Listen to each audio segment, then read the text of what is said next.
Hey everyone, welcome to Monday Mindset. I have a treat for you. This is an interview that I did with my good friend, Brooke Oniki. Brooke is a certified life coach from the Life Coach School who specializes in helping women navigate the transition from having kids at home to embracing life as an empty nester. But here's the thing, Brooke's tools and insights aren't just for empty nesters. They really apply to anyone with a human brain, especially those of us who are trying to lose weight for the last time with a sugar and flour free lifestyle. So, together, we're going to explore the power of managing your thoughts and emotions to break free from negative cycles that often lead to emotional eating.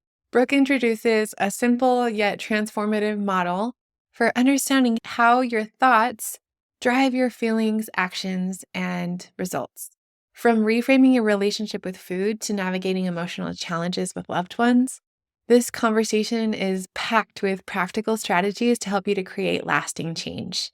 So settle in and let's dive into this inspiring and empowering conversation with Brooke Oniki. This is episode number 178, Emotional Mastery for Lasting Weight Loss Success. This is the Healthy Real Food Podcast. I'm your coach, Erin Hart, a registered nurse and health coach who understands the struggle of feeling out of control around food and has walked the path of transformation, experiencing the miracle of sustainable weight loss with the sugar and flour-free lifestyle. If you are a woman who feels powerless against your cravings and is ready to live your life with more energy, mental clarity, and purpose, there is hope. Here we believe that with God, a mindset of unstoppability, and consistent execution of a winning strategy, anything is possible for you. So if you're ready to find freedom from food addiction, take control of your health, and pursue your dreams with renewed energy, support, and accountability, let's go.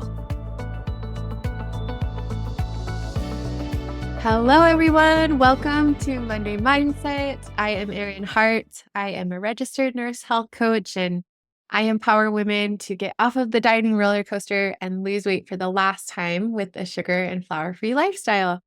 And today we have Brooke Oniki. She is my good friend, and she is a certified life coach from the Life Coach School, right, Brooke? And Yes. she specializes in helping women to transition from having kids at home to having their adult children.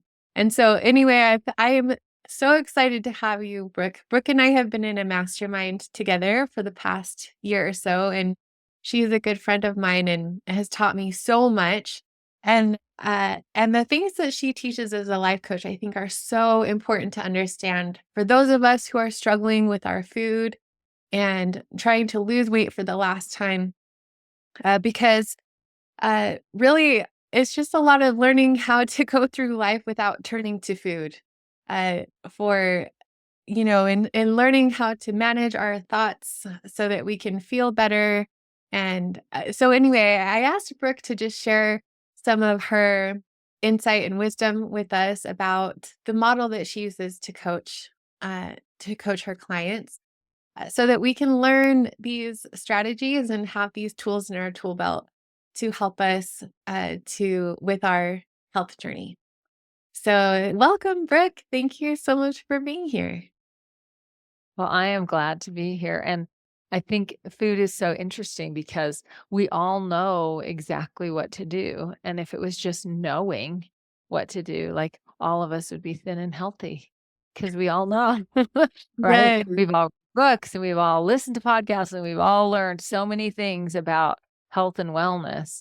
But there's that other piece that is like our thoughts about health and wellness and can we do it and we have emotions and we have our feelings hurt and we and our bodies and our brains try to help us soothe those things when we feel sad or rejected or hurt or even bored or restless, like any negative emotion that we feel, our body is trying to help us by offering us coping mechanisms. And the people in your group, I'm guessing the coping mechanism they've turned to is food.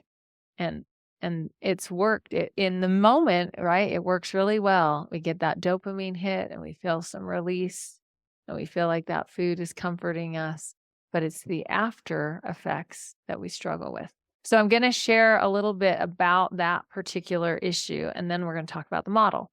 So, Yes, that's so great. I just find that like for in my own journey, when I was 284 pounds, I gained 120 pounds because I used food in an unhealthy way. Instead of like having healthy coping mechanisms to cope with the stresses and emotions of life, I always used food. And it was so detrimental to my health. And so I think learning how to cope with life without using food as like a buffer is such an important skill to learn.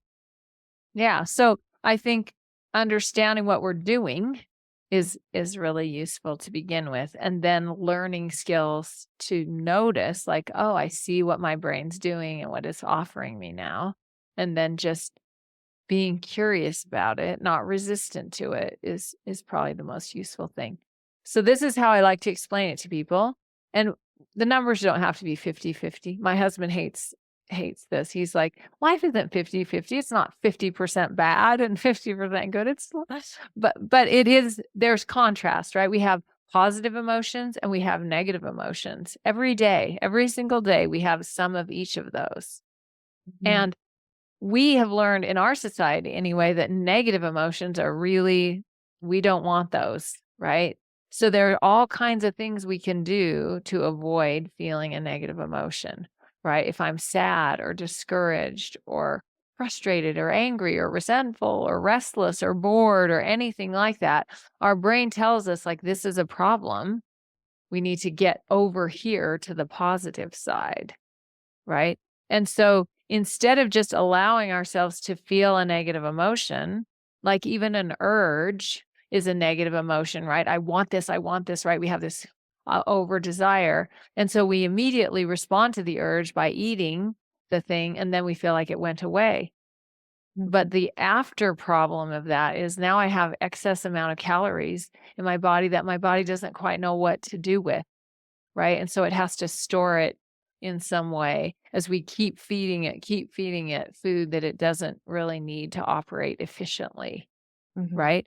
So when I feel a negative emotion, if I decide, oh, I think maybe some chocolate cake would fix this, right?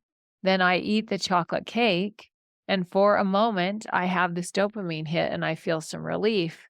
But then after I'm done eating the chocolate cake, I feel discouraged for eating the chocolate cake, and my brain might offer, maybe you should eat another piece of chocolate cake, right? mhm, And then I have more, and then I say to myself, well, I guess it doesn't matter now that I've eaten 2 pieces of chocolate cake. I guess I'll start again tomorrow being good or whatever, and then I eat another piece of chocolate cake, mm, right? And so all of the sudden, I'm actually over in this half more than I'm in this other half. mhm, Right? Because there is some moments of relief, right? But the aftermath of that isn't good. There's this negative self-talk. There's the extra food in my body that I don't need. So I have this net negative effect of buffering.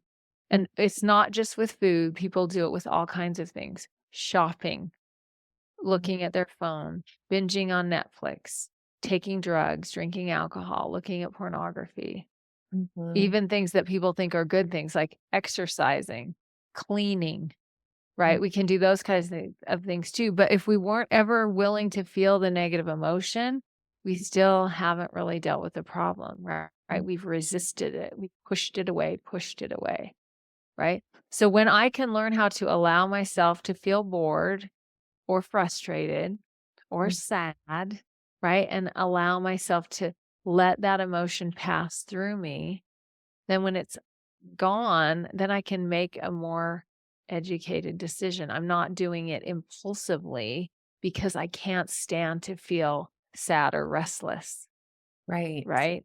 And Yeah. so when I can learn how to do that, I can do anything, Mm, right? If I can feel a negative emotion and just let it be there and let it pass, because nothing stays, right?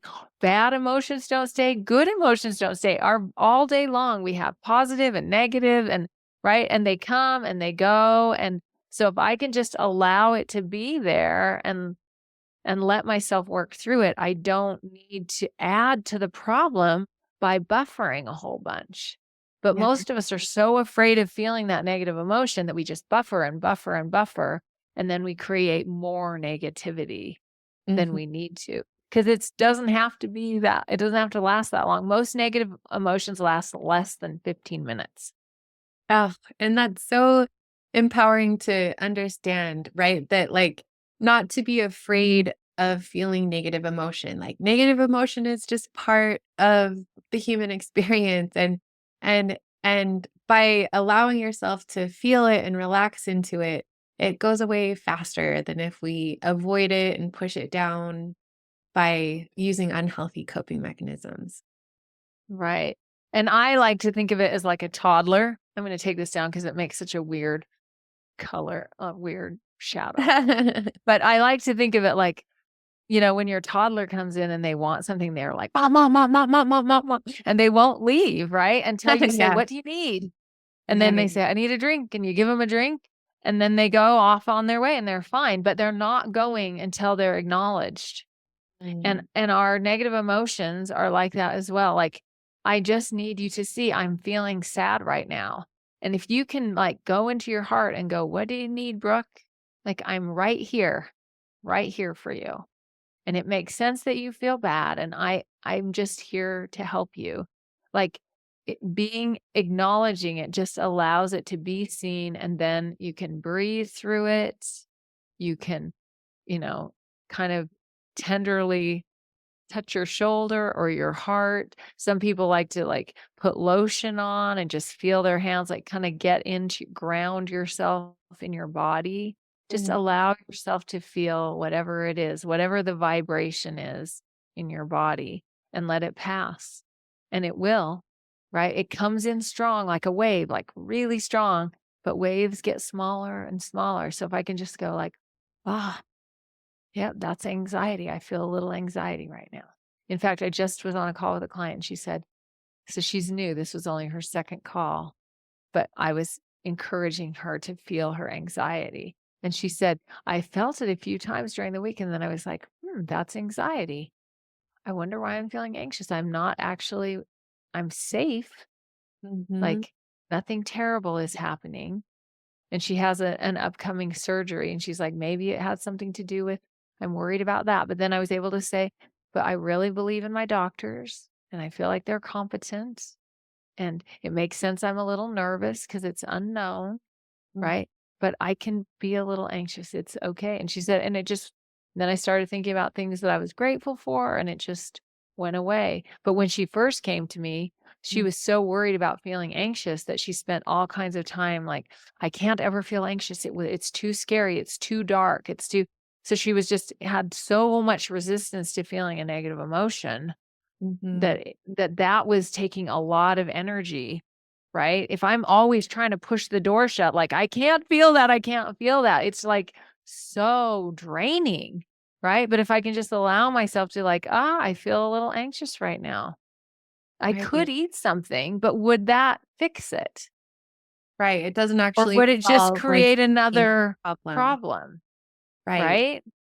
And so just slowing it down and just being curious about, I wonder what I'm feeling anxious about.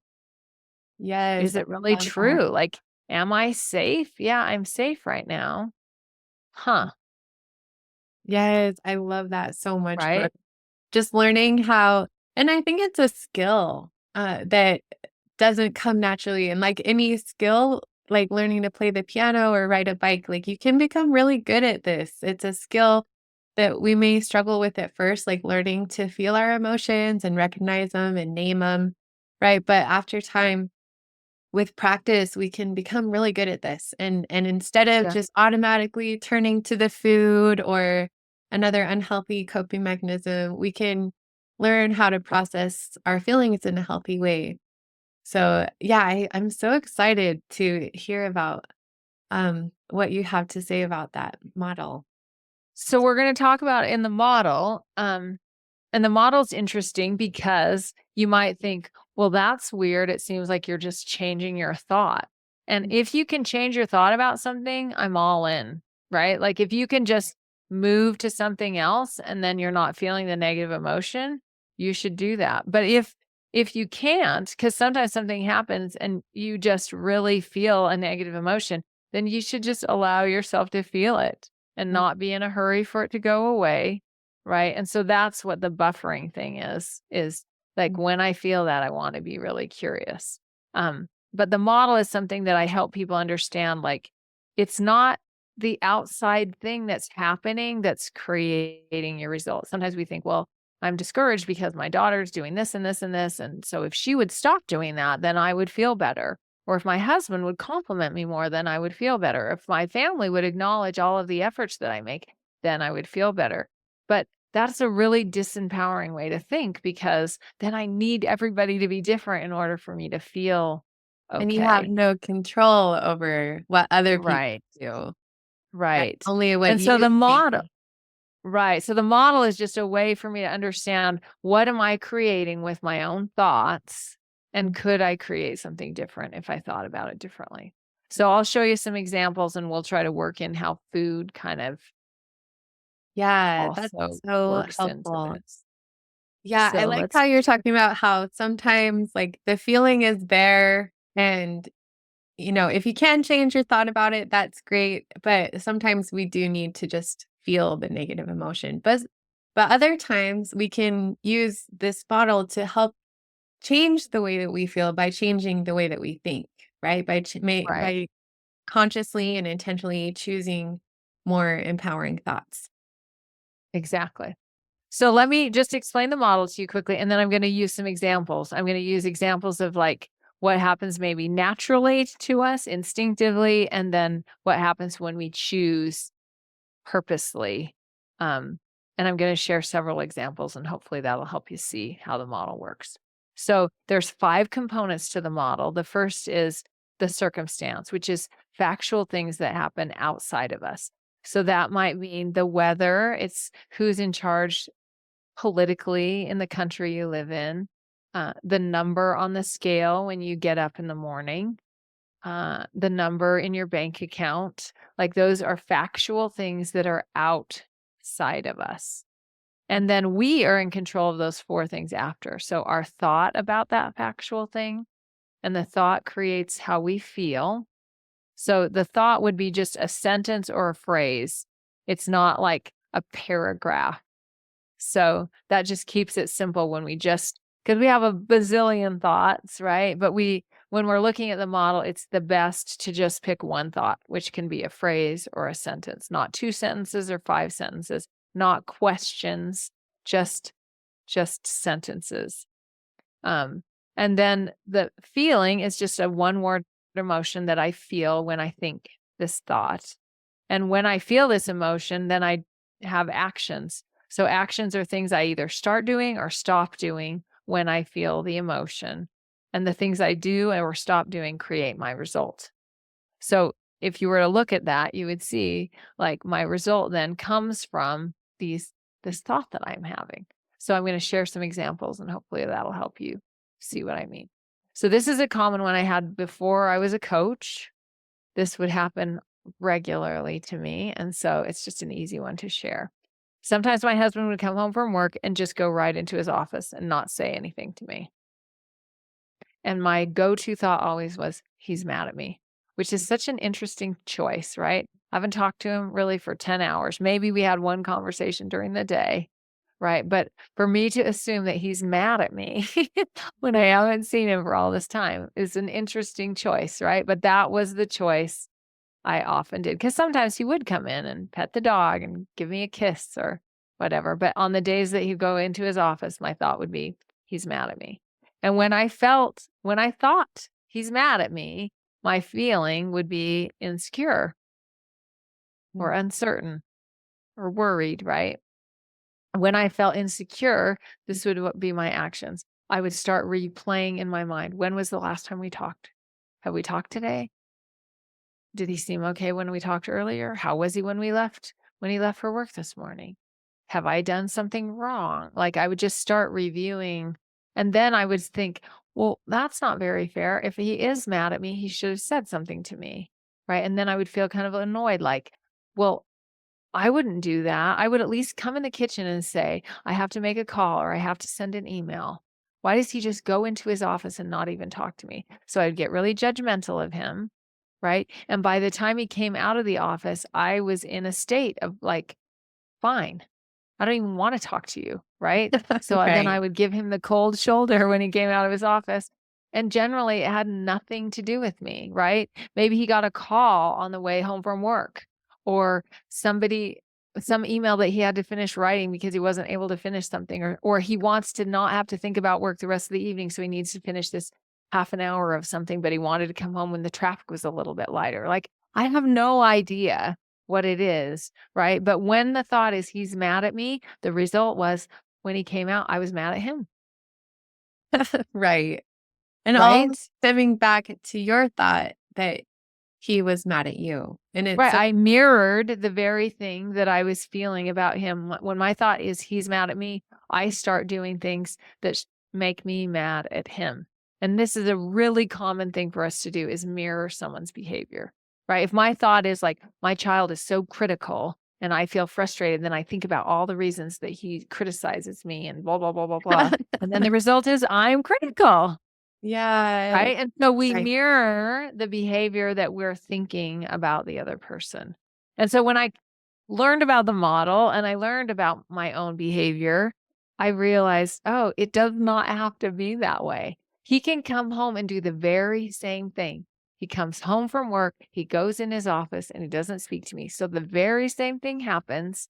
And my thought is, I can be a soft place to land. And I stay calm, and then I just keep doing my work, making dinner or whatever, helping a kid with something or whatever it is that I'm doing, right? And then I just decide, like, if he is mad at me, he will probably tell me eventually, but I don't need to assume that he is, because I know nothing about that, right? So if I just keep doing what I'm doing and my thoughts aren't all distressed, then when he comes out, I just greet him warmly when he comes out of his office. I ask him if things are okay. I let him share whatever he wants to share. If he's not ready to share, I'm not in a hurry, right? Because I'm just a soft place to land. And when he's ready to talk to me about whatever's happened, then I'll be here, right? But I'm not all of a sudden in this defense mode that I'm ready to fight, right? And if he has had something stressful happen to him, the last thing he needs is now his wife is mad at him. Like, that Right. doesn't seem fair, right? And so if I can be a soft place to land and my emotion truly is calm, I'm not trying to make myself be calm. I just naturally am calm. Then then when we do interact, it's just gonna be a totally different experience, right? So the result is I stay in a good place and there's just no drama at all. He Mhm. can just let it unfold when he's ready, and I don't have to make his behavior mean anything about me. Right. And it's just so amazing how it's the exact same circumstance. Nothing Mhm. changed except the way that you thought about it. And just how powerful our thoughts are and how they can create different results in our lives, right? And help us feel better. We don't have to have all the drama and that negative emotion. We don't have to create more negative emotion because of what we're choosing to think. And so some people might go, "Well, I can't think that. That's too hard." So certainly you only want to think thoughts that are believable to you, right? If you Mm, jump to something really far, it might feel like your brain's going, "No." So a little bit like if you believe I hate my body, you mm, can't just jump to like I love my body. It's too right. big of a jump. Yeah. But we can think like something true that's a step up a rung on the ladder from I hate my body. So it could be like, I love my hands. I'm Mhm, so grateful for that they can chop and stir and hug and hold and paint and scrub things and write things and drive and like look at all the things I can do because I have these amazing hands. mhm. And if I can believe that I feel differently. There's a little less self-loathing when I can think, right? Or even something like I have a body. Like, Mhm. what are the blessings about having a body? Whether it's the size I want it to be, like, how does living in this mortal vessel, like, bless me? Mhm. Like, how I can experience the world and these relationships with other people because I have a physical body. And so Mhm. if I can just move up one step, I don't have to think like, I love my hair and I love my I love my shape. I love how much I weigh. Like, Right. don't do those, right? Those are not believable, but I can move up the rungs so that I can build that relationship with my body in a really true and authentic Just way. taking, like, those baby steps slightly more positive, and then with Right. time, like, so I maybe you'll be able to get to the place where you can think that you love your body, but, like, it's kinda isn't it, like, more of a step-by-step thing? Right. We can't jump from here to here. It's Mhm. just So too just, big. like, slightly more positive than what you're thinking, so you can Right. feel better in the moment. Yeah, so if you can't jump to "I can be a soft place to land," it could even be something like, "I don't actually know if this is about me or not," Mhm. Right. right? Or something like, or maybe he's had a rough day today. I've felt like that before. Mhm. Or or if he is mad at me, I'm just gonna wait to find out when he tells me. Or something like, do you know what I mean? Anything that Right. I can believe that doesn't feel as painful as he's probably mad at me or he is mad at me. Right. Right. Yeah, that's Okay, let's so interesting. I love that example. okay, so here's another example. So, this is another client. So her son went through a year of journeyman school and became licensed as an electric. Well, he was supposed to become an electrician, but he quit his job after 2 weeks. So he got his journeyman license, and then he got a job as an electrician, and 2 weeks later, he quit. And he came home and said, "I don't wanna be an electrician." And her thought was, he wasted all that time and money, and she felt frustrated. And when she felt frustrated, she was judgmental of him. Like, "I can't believe he would do that." And she judged herself, like, "I can't believe I raised a quitter. 2 weeks? He didn't even give it any time," right? She didn't ask him any questions, she didn't seek to understand what was going on, and then the result is she created this disconnection with her son, and she wasted a lot of emotional time and energy ruminating on herself as a bad mother and projecting what this might mean for his future, like his life is over kind of thing. Mhm. So, as she came to her call, we talked about it, and I said, "Is that true that he's a quitter?" And she's like, "No." And she told me all these jobs he's had and how hard he had worked. And so, as we talked about it for a minute, the thought that was true to her and felt more empowering was, this isn't like him. Mhm. And when she thought that, she became curious.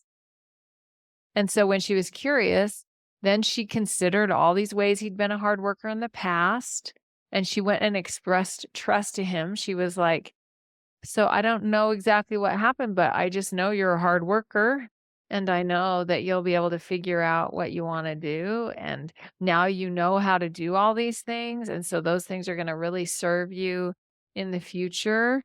And she asked him, like, "So what are your plans?" And anyway, she was just not in an like, interrogation kind of way, but she just let him know, like, "This I know that you'll be able to figure this out, so what can we do to be supportive?" Mhm. And then she was super patient with the time frame of him figuring out what he wanted to do, and then the result was she gave her child the benefit of the doubt, and that encouragement allowed him to figure out what he wanted to do rather than her, right? Because if we're really judgmental and hard on people, they don't come to us, Mhm. right? We're not a safe place, right? And so she had to come to a place where she was feeling differently so that she could give off those vibes of like, "I know you can figure this out." Right. And the But our goal brain likes to being run to the worst case scenario, right? Like, "Oh, no, he's never gonna get a job. He's failure to thrive," right? But we just have to rein that in and go, "Wait a minute, is that true?" Right. And just recognizing, like, we can't control, like, as a mom, you can't control your child, but what we can control is the way that we feel, right? Or like, and Right. then we can show up in a way that's more supportive for them. So just like recognizing what is in our control and what is outside of our control. And I love the model because I feel like it's a way for us to just feel better. You go through the day without experiencing all of the unnecessary negative emotions that we could change just by changing the way that we think. So we don't have to Yeah. suffer so much. Right. And in both of these cases, and in the third case I'll show you, it's really typical for us to, if we're staying in feeling frustrated or like, uh, so in the first one, I was feeling insecure, right? My brain might offer, maybe you should eat something Right. that will help you feel better, right? Mhm. So that's a common action that we might take when we feel that negative emotion. Right? Or it could be when I'm feeling frustrated, well, if I ate something, I would feel better. Right? And so rather than just noticing like, okay, I mean, you can write out a model and see like, oh, I see what it's creating for me. I'm getting judgmental. I'm thinking he's a quitter. I'm not asking, I don't want to talk to him because I'm frustrated and mad at him. Mhm. Right? And it's not like you're hiding it. People will say, well, I haven't said anything. I'm like, you don't have to say anything. Your Mhm. whole attitude, right? It's easy for people to read Right. how we're feeling, right? And so, and the other thing that's so nice is if I can change my thought and my emotion, then I'm not pretending at all that I want to support them. I really do am talking to you from a calm place and a belief that you can figure it out, right? And so some people will say, "Well, what if I don't believe they can figure it out?" Then I might have a thought like I'm practicing believing that he will figure it out. I'm gonna practice believing that I can be a soft place to land, Mhm. right? Even if I don't feel like a soft place right now, I'm gonna work at being a soft place, right? So something that is believable to us that gives us a different feeling, a different emotion that Mhm. we can operate from, Yeah, and right? the Because goal is just pretending we're not frustrated doesn't help. Go right. ahead. Or like ignoring, yeah, ignoring your thought, but instead just choosing a different pathway for your brain to go. So Right. I love that so much. It's such an important skill to learn to self coach, and this is so helpful to have to just be able to see it this way, like circumstance, thought, feeling, action, and result. And to be able to, we can even journal about it or write it out ourselves. Yeah. And then, and then we can go back to the thought. What am I thinking that's creating this result? And maybe what can I think that would help me to feel better so I could create a different result, right? It's so Yeah. fascinating, like how the power of our thoughts. It's so important, especially for women who are wanting to lose weight and change their relationship with food with a sugar and flour free lifestyle. I think it's so Mhm. important to learn this skill because we have so many thoughts all the time, especially when you're doing something that's challenging, like trying to lose all of your excess weight, right? Like your brain is going to fight you, and we naturally go to those negative thoughts and emotions sometimes. So just learning to do that thought work uh and it makes the process so much more fun when you can Yeah. have more empowering thoughts about your journey and I think it helps you to stay on your plan more and have a better result when, like, you're in a more positive state. So Oh, I agree. I'll share one more example and then we'll talk about it a little bit around food. So the circumstance, this was during COVID, and this client of mine, her son would go visit friends and then he'd come home and say, we had to talk and they're really struggling and really depressed. And so he was staying out really late and he wasn't going to school very much. And this client of mine was really struggling with this. And so her thought was when he would come home at 8 or 4 in the morning, her thought was he's doing something wrong and she would feel panicky. So she couldn't go to sleep and she'd imagine all the things that done wrong. And sometimes she would be calling around to people to try to find out where he was. And then when he did get home, she would confront him and act like a crazy person. Like, and they would get in a fight, right? And then the result was she wasn't really she wasn't mothering him how she wanted, and she was creating further disconnection with her Mhm. son. So some people will say to me, well, if he lives in your house, he shouldn't be coming home at 4 o'clock in the morning. But in her case, she's like, that's what's happening. He is coming home at 4 o'clock in the morning. And with all the effort I made, I couldn't seem to get him to come home earlier. So I could kick him out, but she's like, I didn't really want to do that. And I really wanted him to graduate from high school. So I wanted to support him. But she needed to change her thinking because it was creating so much disconnection Mhm. between the two of them. He wasn't really speaking to her. He was mad at her all the time, and she was mad at him. And it was just creating all kinds of contention in their home. And so she said to me, I shared a thought from another client where she had some contention with the son, and her thought was, I'm going to love him more than he deserves. But this client said to me, oh, he does deserve all my love. And so she said, I'm just going to believe that I can trust him and respect him. Mhm. And she said, and when I believed that, I just felt peace and I went to bed. And then in the morning, I would talk to him about his night and he would tell me what was going on and tell me about the friend he was talking to. And the result was she was the kind of mom she wanted to be. And then she felt more respect for him and for herself. And the day of graduation, high school graduation, she walked out into the kitchen and he had put this big bouquet of flowers on the dishwasher and said, thank you for standing with me. Mhm. And she said, he probably wouldn't have lived in our house by graduation if I hadn't changed my way of thinking. And he's now like a senior in college. And um, she said he calls me regularly just to talk and see how I'm doing. Mhm. And she attributes it to her change of thinking. And so some people would say, but he is doing something wrong. So this is delusional to think I could trust him and respect him. Mhm. And you can think that, but then it just keeps you in that frantic space. And Right. we're not really good help to them if we're operating from that frantic space. And so when I can believe, like, I can trust him, even if he's doing something wrong, I could just believe, like, he's going to figure it out. Maybe he's going to have to go to jail to figure it out, or right? I don't know. Right? But me thinking he's doing something wrong makes me panicky, and then I don't actually show up the way I want to.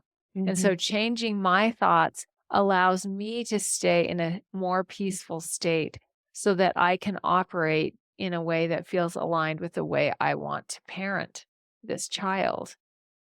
And Yeah. so it really is powerful to think about it differently.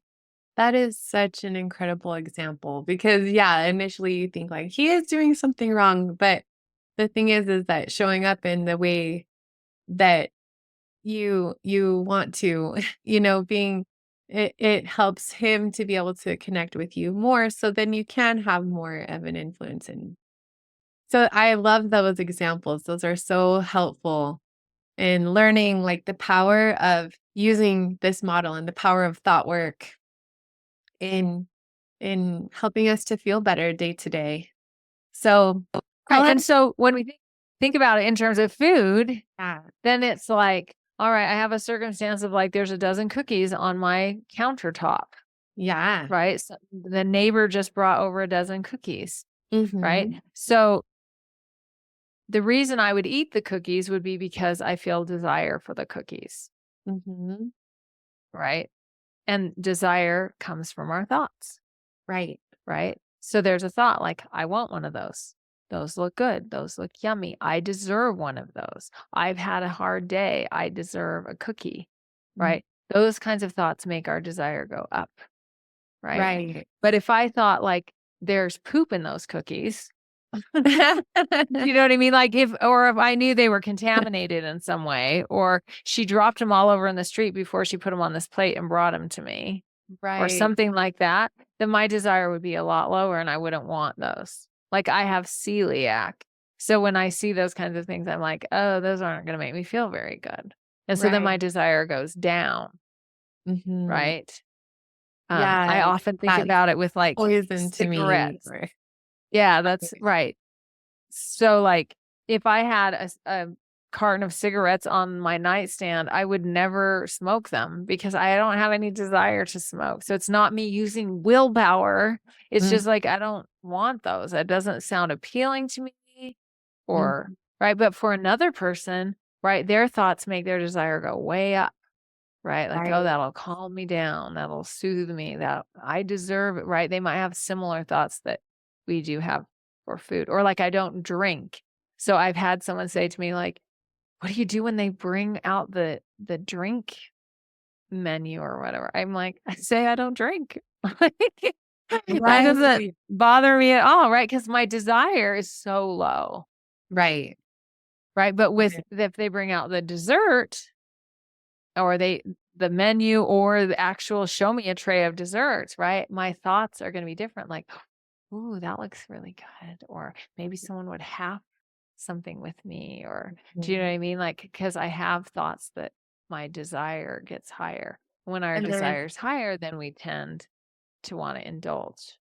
yes, and a lot of times, like, those thoughts just naturally pop into our mind, and we can't really control when we first have those thoughts, like, "I want that," like right, but we can recognize it and, like, practice the pause and reframe it in the moment, like, "Oh, like, actually, I want, you know, to achieve my goal body," or I don't know if that's a good example, but I like the just making it undesirable by changing the way that you're thinking and like reframing it into a thought that's going to lead to helping you to achieve your long-term goal. Right, and if it's cookies on your counter, you eat one, and then you have new thoughts like, "Well, now I've eaten one. Might as well eat another one," Mhm. right? And we keep and then the cycle continues like, "Oh, now that I've had 2, I guess I've blown it for today. I might as well have 4 more because tomorrow I'm gonna start again being good." Right? And so then we end up eating more and more, and then we feel really awful. So I don't have Mhm. anything against eating a cookie, but we could just decide like, Right. "Oh, I decided I would eat cookies on only eat a cookie on Friday, and today's Wednesday, so maybe I'll stick one in the freezer and I'll eat it on Friday." Right? Mhm. Or I've decided, like, I like the trust that I'm building in myself when I follow through with what I say I'm gonna do, and that actually feels better to me than eating the cookie. Right. Right. Yeah, that's so powerful. What about the thought, Brooke? Because I think a lot of people struggle with their relationship with the scale. And I always try to like help people to understand like we really try to focus more on the process and then on the outcomes and the number on the scale. But some people have so much fear about the number on the scale or like I'm not losing weight fast enough or I'll never get to my goal, like stuff like that. How would Right, you use the model to help people who are having thoughts about, about their weight or their right. number on the scale. So I try to look at it as data. Like, Yeah. this is just information that's helping me understand what's working and what's not working, right? So if I looked at all of this as an experiment, like I'm eating these foods and I'm drinking this amount of water, I'm getting this amount of sleep. So what is the result I get when that happens? Oh, my result was that my weight stayed the same. What are I'm going to do this for a week like this and see what happens. Mhm. Right. And then I'm going to look at it again and go, okay, so my weight stayed the same or it went down a little bit or it went up a little bit. Like, okay, now I have more information. What do I want to do with this information? How do I want to tweak my experiment? Because I'm going to live in this body the rest of my life. Right. This Mm, isn't a 3-month project. This is me learning how to live in my body and mm, treat her with love and kindness and respect. And so I'm figuring out how to negotiate what it looks like to love her and take care of her, mhm, right? And sometimes my primitive brain or the one that likes the dopamine hits is going to win and I'm going to have a cookie and I'm going to just enjoy it, right? On the or if I do it on a scheduled time like I have cookies on Fridays or whatever it is that I do, then I'm going to enjoy that. But generally I want that adult prefrontal cortex making the decisions making about the what I put right. in my body.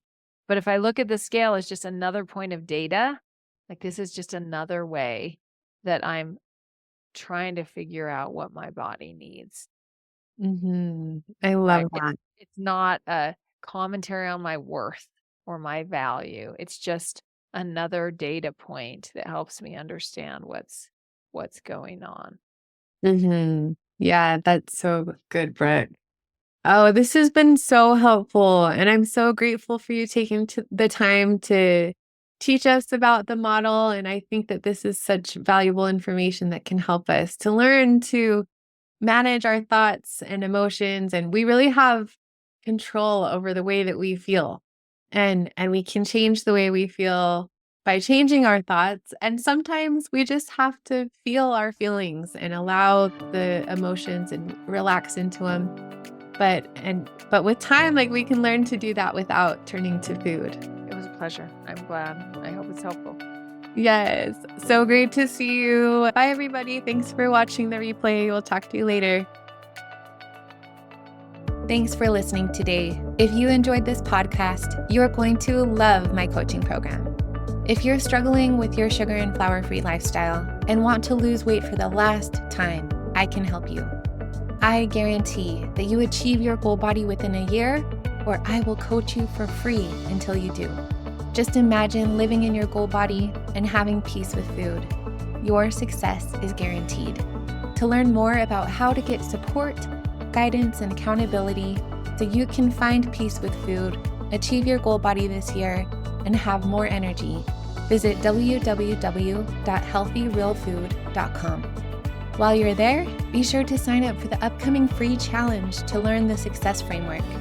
And click the link to my schedule for a free 30-minute one-to-one coaching call so we can get you started on your success path. You have the power to create the life that you want. This is the year of you. I'm cheering you on. Now go win the day.